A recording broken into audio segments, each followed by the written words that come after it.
Welcome to Marvelous French, French lessons for those who are learning French or who would like to learn French.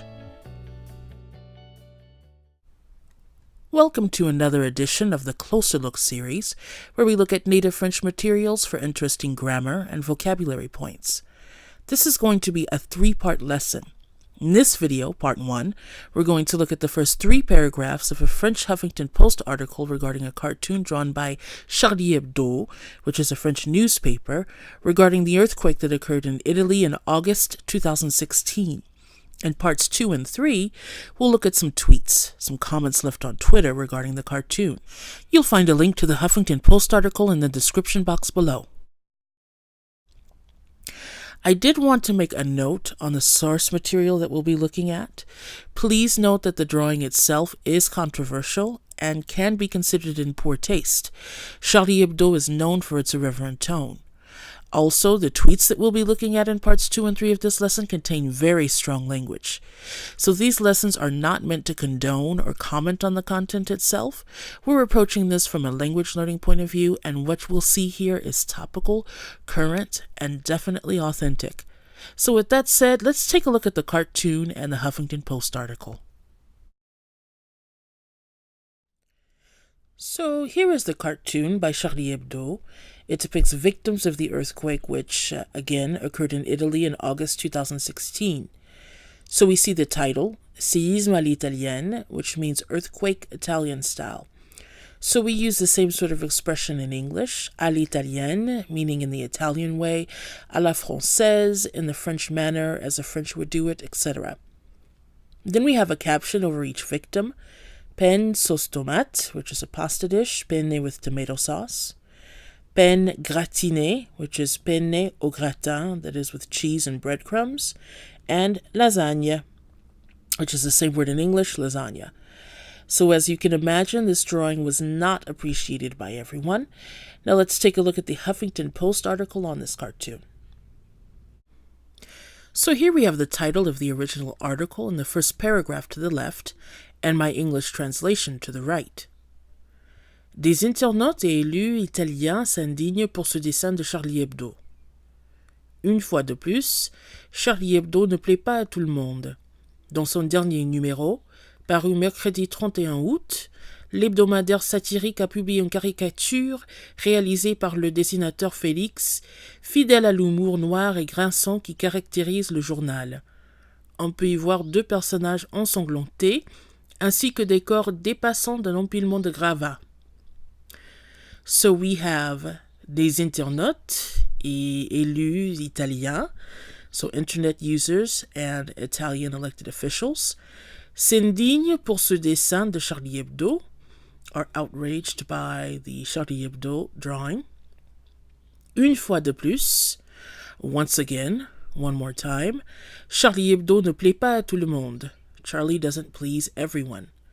Dans son dernier numéro, in its latest edition, paru mercredi 31 août, which came out or appeared Wednesday, 31st August, l'hebdomadaire satirique, the satirical weekly newspaper, a published une caricature, a drawing or a cartoon, réalisée par le dessinateur Félix, drawn or produced by the cartoonist Félix, fidèle à l'humour noir et grinçant, loyal to the black and biting humor, qui caractérise le journal, that characterizes the newspaper.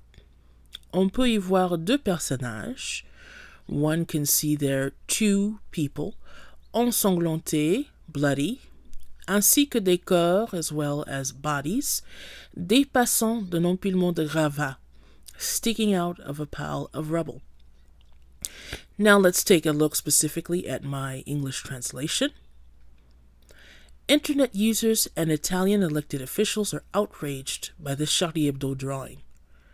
Once again, Charlie Hebdo has ruffled some feathers. In its latest edition, which came out Wednesday, August 31st, the weekly satirical newspaper published a cartoon created by cartoonist Félix, consistent with the dark, biting humor that the newspaper is known for. The cartoon shows 2 bloody victims as well as dead bodies sticking out of a pile of rubble. So now let's take a look at some key vocabulary. We have s'indigner pour, which means to be outraged about. We have un numéro, which can literally mean a number, but here means edition, as in a newspaper or magazine edition. Grinçant, which here means biting, as in dark, sarcastic humor. Literally, grinçant means squeaking or creaking, coming from the verb grincer, to squeak or to creak. And then we have the pronoun I, which replaces prepositions often having to do with location, such as à, which means at, or dans, which means in. So here it's referring to the cartoon. We have on peut y avoir deux personnages. We can see two people there, where there is referring to in the cartoon. So instead of saying we can see in the cartoon, we just say we can see there, as we've already referenced the cartoon. Then we have ensanglanté, which means bloody. So the root word there is sang, which means blood. And we have the prefix en, which means in, so in blood, literally, bloody. Dépasser de means to stick out, to poke out, or to protrude. We have un empilement, which means a pile. And finally, les gravats, which means rubble. Now let's take a closer look at a couple of grammar points. So again, we have the pronoun I, which replaces prepositions of location like à, which can mean at or to, dans, which means in or inside, and sur, which means on or on top of. Sometimes I can be translated as there, T-H-E-R-E. So let's look at some examples. The portions that can be replaced by I is in all caps in each example. So first we have je vais à Paris, which means I'm going to Paris. Once we've established that we're talking about Paris, we can replace à Paris with I. J'y vais. I'm going there.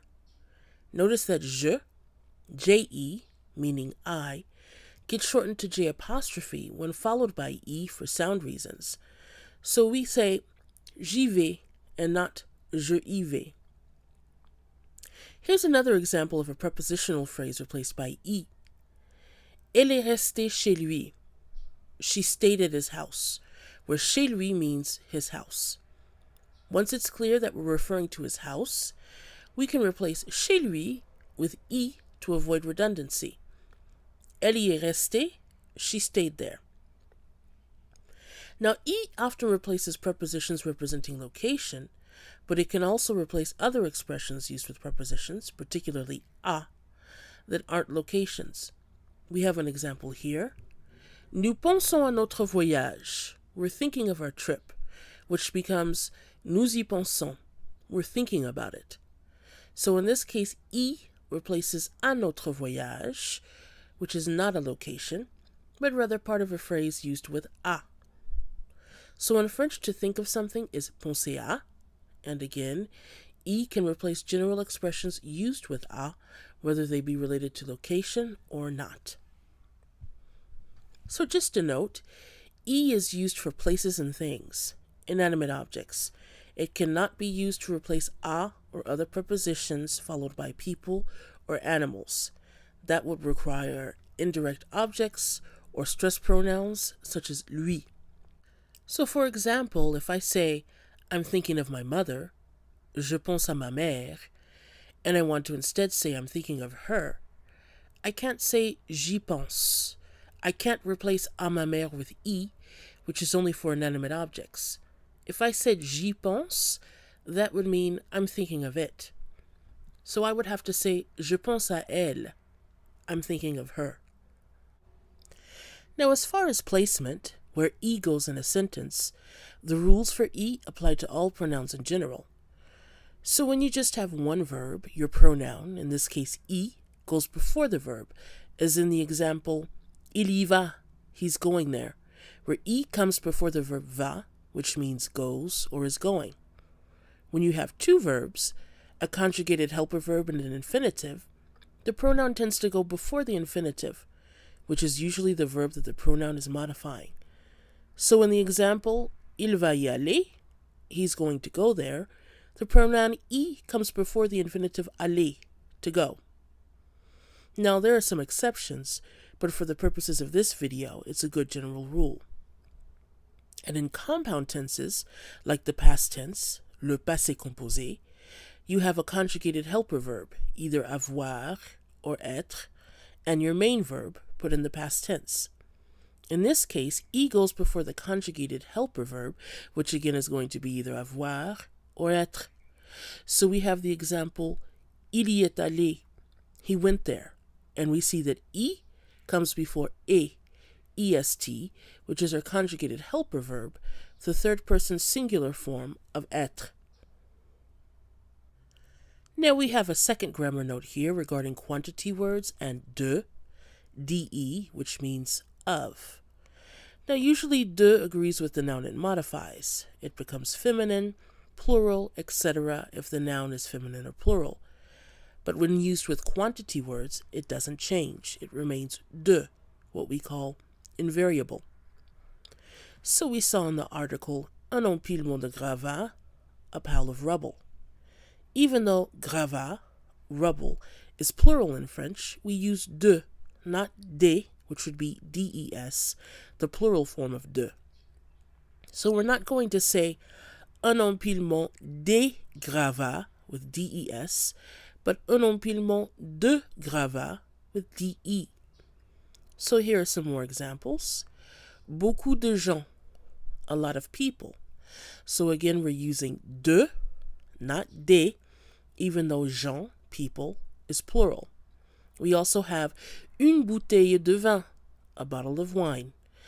Une bouteille is a quantity, so we use de and not du, which would be du, the masculine form of de, even though vin, meaning wine, is masculine. So now let's take a look at the second paragraph of our article. La légende du dessin, séisme à l'italienne, ne laisse aucun doute sur la référence au tremblement de terre qui a touché le centre de l'Italie le 24 août, faisant près de 300 morts. Au-dessus des personnages, on peut aussi lire peine sauce tomate, peine gratinée et lasagne, en allusion à l'état des corps, comme vous pouvez le voir ci-dessous. So we have la légende du dessin, the caption of the drawing, séisme à l'italienne, earthquake Italian style, ne laisse aucun doute, doesn't leave any doubt, sur la référence au tremblement de terre, about the reference to the earthquake, qui a touché, that hit or touched, le centre de l'Italie le 24 août, the center of Italy the 24 August, faisant près de 300 morts, resulting in near 300 deaths. Au-dessus des personnages, above the people or characters, on peut aussi lire, one can also read, peine sauce tomate, peine gratinée et lasagne, penne with tomato sauce, penne au gratin, meaning with bread, crumbs and cheese, and lasagna. En allusion à l'état des corps, in allusion to the state of the bodies, comme vous pouvez le voir ci-dessous, as you can see it below. And now let's take a look at my English translation. The cartoon's caption, earthquake Italian style, leaves no doubt as to the reference to the earthquake that hit central Italy August 24th, causing close to 300 deaths. Above the victims, one can also read penne with tomato sauce, penne au gratin with cheese and breadcrumbs, and lasagna, alluding to the state of the dead bodies, as you can see below. And here we have the original text again. So now let's take a look at some key vocabulary. So we have une légende, which can mean legend, but here means caption. We have ne aucun, which when wrapped around a verb is a negation that means absolutely no, not any. We have au-dessus de, above, and ci-dessous, below. So now let's take a look at some interesting grammar points. So here we have negations. Now we already said that ne aucun is a negation that means not any or absolutely no. And we see it here again with an example sentence. Ça ne laisse aucun doute. That doesn't leave any doubt whatsoever. So now let's take a look at some other common negations. We have ne pas, which like all our negations tends to go around the conjugated verb in a sentence. Now, ne pas negates whatever verb it surrounds, so depending on the verb, it can be translated as isn't, aren't, won't, does not, etc. So we have the example here, je ne sais pas, which means I don't know. So je sais means I know, and if we put ne pas around our verb, which is sais, we get I don't know. We also have the negation ne rien, which means nothing, not anything, as in il ne dit rien. He's not saying anything, or he doesn't say anything. Il dit means he says. Il ne dit rien, he says nothing, or he doesn't say anything. Now we also have ne jamais, which means never, as in elle ne chante jamais, she never sings. Elle chante means she sings. Elle ne chante jamais, she never sings. So, elle ne chante pas would be she doesn't sing. Elle ne chante rien, she doesn't sing anything. And elle ne chante jamais, she never sings. And we also have the negation ne personne, meaning no one, not anyone. For example, ils n'aiment personne. They don't like anyone. Ils aiment means they like. Ils n'aiment personne. They don't like anyone. Now notice that ne, N-E, gets shortened to an apostrophe here. So ne and other short words ending in E or A, like le, L-E, or la, L-A, get contracted when followed by a vowel for sound reasons. So ne becomes an apostrophe before a vowel. So we have il n'aime personne instead of il ne aime personne, which doesn't flow as nicely. So once you see an apostrophe in French, you want to make sure to run the sounds together. You don't pause, il ne aime, it's just going to flow. Il n'aime. So now let's take a look at the words dessus and dessous, above and below respectively. First of all, note the difference in pronunciation. Dessus with an U sound, and dessous with an OU sound. Dessus, dessous. U, OU. So here we have some expressions with dessus and dessous. We have au-dessus de, which is above something, and au-dessous de, below something. And we have two examples. L'horloge est au-dessus du lit. The clock is above the bed. Il y a du savon au-dessous du lavabo. There's soap under the bathroom sink. Now, dessus and dessous can also be used as nouns. Le dessus means the top of, and le dessous is the bottom or the underside. So again, we have two examples here. Le dessus du tapis est sale. The top of the rug is dirty. Il regarde le dessous du tapis. He's looking at the bottom or the underside of the rug. We also have the expressions ci-dessus and ci-dessous, above here and below here. So unlike au-dessus de and au-dessous de, we don't need to specify what something is above or below. The ci is short for ici, I-C-I, which means here. So literally here above and here below. So here are our example sentences. Vous verrez ci-dessus les photos. You'll see the photos above. Cliquez le lien ci-dessous pour lire l'article. Click the link below to read the article. Another expression using ci is ci-joint, which means attached, or literally here attached, when referring to documents, email, etc. So here's an example sentence. N'oubliez pas de regarder les documents ci-joints. Don't forget to take a look at the attached documents. So with that said, let's take a look at the third paragraph of the article. Sans surprise, La plaisanterie a choqué certains internautes et même des élus de l'autre côté des Alpes. Comme à chaque fois que Charlie Hebdo publie un dessin controversé, c'est-à-dire souvent, certains estiment que l'hebdomadaire est allé trop loin et dégoûtant ou encore insultant envers les victimes et leurs familles. So we have sans surprise, without surprise, la plaisanterie, the joke, a choqué, shocked, certains internautes et même des élus, certain internet users and even elected officials, de l'autre côté des Alpes, on the other side of the Alps. Comme à chaque fois que Charlie Hebdo publie un dessin controversé, as with each time that Charlie Hebdo publishes a controversial drawing, c'est-à-dire souvent, that's to say often, certains estiment, certain people feel or find, que l'hebdomadaire est allé, that the weekly newspaper has gone trop loin, too far, et dégoûtant, is disgusting, ou encore insultant, or even insulting, envers les victimes et leurs familles, toward the victims and their families.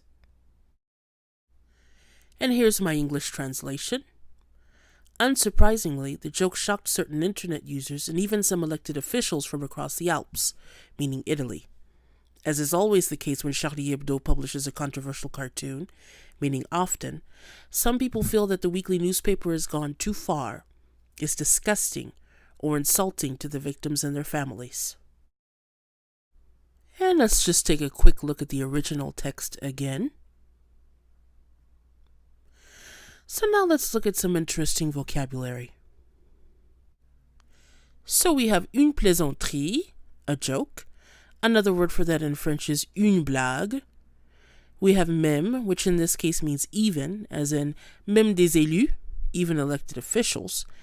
In other contexts, it can mean same, as in la même personne, the same person. Controversé means controversial. Dégoûtant means disgusting. We also have the slang word dégueulasse, or dégueu for short. So this is an interesting word, which also means disgusting. It's based on gueule, G-U-E-U-L-E, which is slang for face. And then we have the prefix dé, which can mean to un something. So it kind of means that something is so disgusting that it undoes your face or takes your face off.